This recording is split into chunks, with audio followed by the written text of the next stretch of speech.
अनुक्रमांक 8 आहे, सूचना क्रमांक 9 आहे. सूचना क्रमांक 9 आहे. माधुरीताई मिसाळ गैरहजर. सामाजिक न्याय मंत्री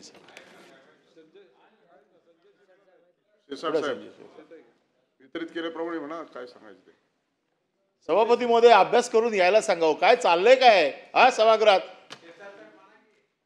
कोण लक्ष नाहीये कोणाचं, मंत्र्यांना माहित नाही आपले प्रश्न येत आहेत की नाही, सकाळी ब्रीफिंग होते की नाही काय. अरे मला सगळ्या मुख्यमंत्र्यांची एवढी काळजी लागून राहिली आहे, या सगळ्यांनी मिळून ठरवलंय वाटतं तुमची प्रतिमा खराब करून टाकायची. सूचना क्रमांक 9 आहे, तो पण माहित नाही तुम्हाला. 8 दिलेला नाही सभापतीमध्ये काय चाललंय आता. सभापतींनी सांगितलं सूचना क्रमांक 9 आहे आणि मंत्री सांगतात 8 आहे म्हणून. हे बघा माझ्याकडे लिहिलेलं आहे सूचना क्रमांक काय 9 आहे. ठीक आहे 8 आहे, सिरियल 8 आहे, सिरियल 8 आहे आणि सूचना क्रमांक 9 आहे. चला सूचना क्रमांक मंत्र्यांना साधं मला पहिल्यापासून शिकवावं लागणार आहे आता. त्यामुळे आपण आता मराठी कंपल्सरी केली आहे.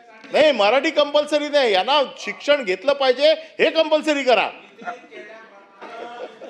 ॲडव्होकेट तुमची सूचना आम्ही वितरित केल्याप्रमाणे.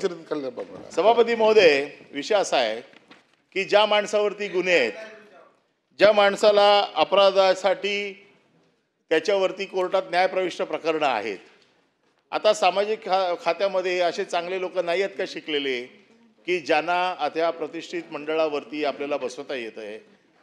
कोण राजकीय दबाव लावून अशा लोकांना बाजूला काढून, ज्यांच्यावरती गुन्हे आहेत, ज्यांची क्रेडिबिलिटी खराब झालेली आहे, अशा लोकांना मंडळावरती आणणं हे मला असं वाटतं की या सरकारला शोभत नाही. म्हणून माझा साधा प्रश्न आहे, मी एकच प्रश्न विचारतो की ही प्रतिनियुक्ती रद्द करून याच्यावरती जो माणूस तुमचे निकष आहेत त्या निकषातल्या माणसाला तुम्ही बसवणार का.